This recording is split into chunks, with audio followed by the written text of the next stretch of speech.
La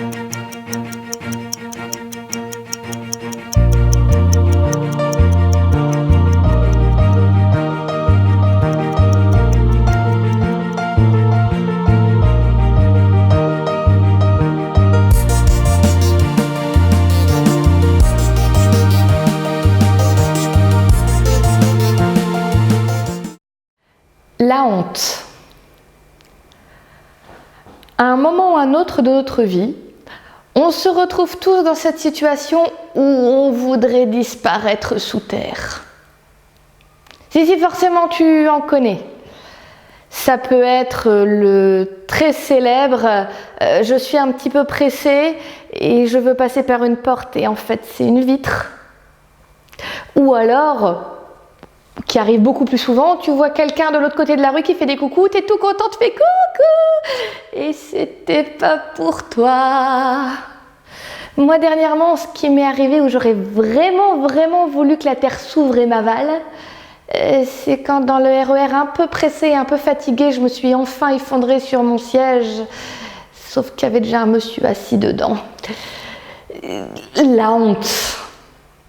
On a tous connu ce sentiment-là, le rouge qui monte aux joues, on se sent pas bien, on transpire, on voudrait être n'importe où sauf là. Mais d'où est-ce qu'elle vient la honte? Pourquoi on a ce sentiment-là? Au fond, la honte, elle existe parce qu'on a peur du jugement des autres.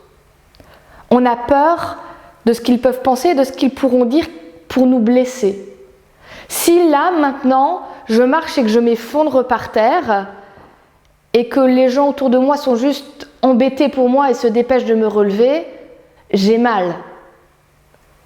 Si je trébuche, que je tombe par terre et qu'il y a 3 personnes en train de filmer et de rigoler, non seulement j'ai mal, mais en plus, j'ai honte. Parce que ces gens sont en train d'utiliser quelque chose de difficile que je vis pour me faire du mal. La honte vient du sentiment de vulnérabilité.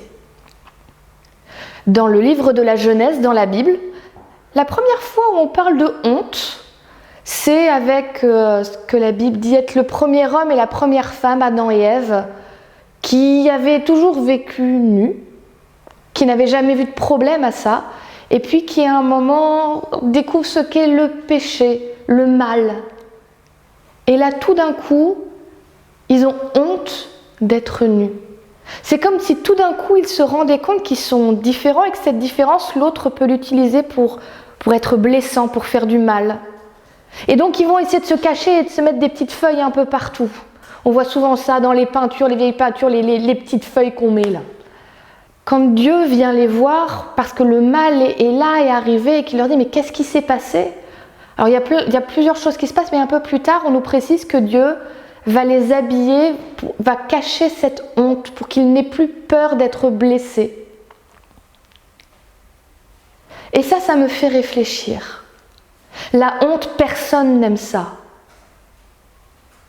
Comment est-ce qu'on peut faire? Comment est-ce que je peux faire? Comment est-ce que tu peux faire? Alors je ne vais pas dire pour ne jamais ressentir de honte. Ce serait difficile, mais pour moins ressentir de honte, pour que ce ne soit pas quelque chose qui nous accompagne au quotidien. Le seul moyen de ne pas ressentir de la honte, c'est de se sentir bien dans sa peau. C'est de se sentir dans un climat de confiance, valorisé, reconnu pour ce qu'on est et surtout qu'on sait qu'on ne va pas être jugé. Ça, on ne peut pas obliger les autres autour de nous à le faire. Malheureusement, les autres, ils font ce qu'ils veulent. Mais il y a une chose d'extrêmement réconfortante. C'est que de la même façon que Dieu est intervenu pour Adam et Ève pour qu'ils n'aient plus honte, il veut t'aider à ne pas vivre dans la honte.